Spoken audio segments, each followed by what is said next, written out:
चलिए guys, India और पाकिस्तान में थोड़ा सा प्यार बांटते हैं और आपको भी पता है कि प्यार का एक रास्ता खाने से होके गुजरता है।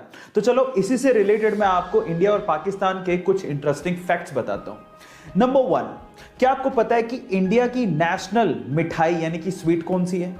चलिए मैं आपको बताता हूं, वो है जलेबी। पर पाकिस्तान की कौन सी है? पाकिस्तान की नेशनल स्वीट है गुलाब जामुन।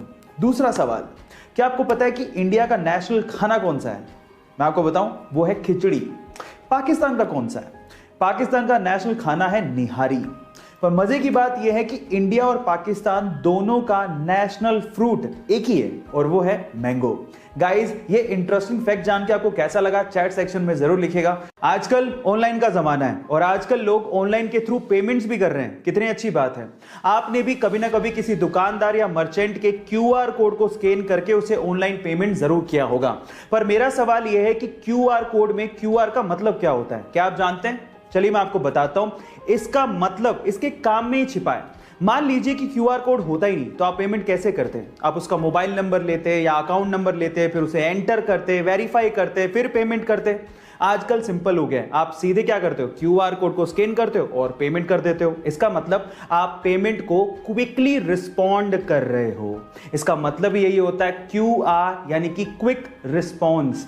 अक्सर हाईवेज पर ही गाड़ियों के टायर फटने की घटनाएं सबसे ज्यादा होती है। पर सवाल यह है कि ऐसा होता क्यों है? तो चलिए मैं आपको बताता हूं। एक्चुअली इंटरनेशनल स्टैंडर्ड्स के हिसाब से गाड़ियों के टायर्स में 25 psi से ज्यादा प्रेशर की हवा नहीं भरी जानी चाहिए। लेकिन इंडियंस क्या करते हैं? एवरेज को बढ़ाने के लिए और फ्यूल को सेव करने के लिए टायर्स के अंदर 35 से 45 psi की हवा भर लेते हैं।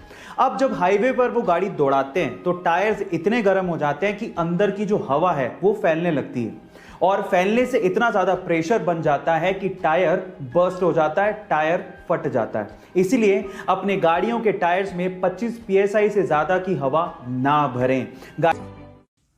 बचपन से ही फुटबॉल को लेके बहुत ज्यादा पैशनेट था। उसका सपना था कि वो प्रोफेशनल फुटबॉल प्लेयर बने। लेकिन वो कहते हैं ना कि किस्मत कोई भी बड़ी चीज इतनी आसानी से नहीं देती। कुछ ऐसा ही हुआ। अचानक से उसे पता लगा कि उसे ग्रोथ हार्मोन डेफिशिएंसी है। मतलब कि उसकी फिजिकल ग्रोथ नहीं हो सकती, वो बोना ही रह जाएगा अगर उसने $900 पर मंथ का थेरेपी नहीं करवाया तो। इतने बड़े एक्सपेंस को उसकी फैमिली अनफॉर्चुनेटली बियर नहीं कर सकती थी। जिस क्लब के लिए वो खेलता था उसने भी इस मेडिकल एक्सपेंस को बियर करने के लिए मना कर दिया। जिस भी क्लब में वो अप्लाई करने जाता था वहां पर उसके मेडिकल कंडीशंस, उसकी फिजिकल कंडीशंस को देख के उसे मना कर देते थे, उसे रिजेक्ट कर देते थे।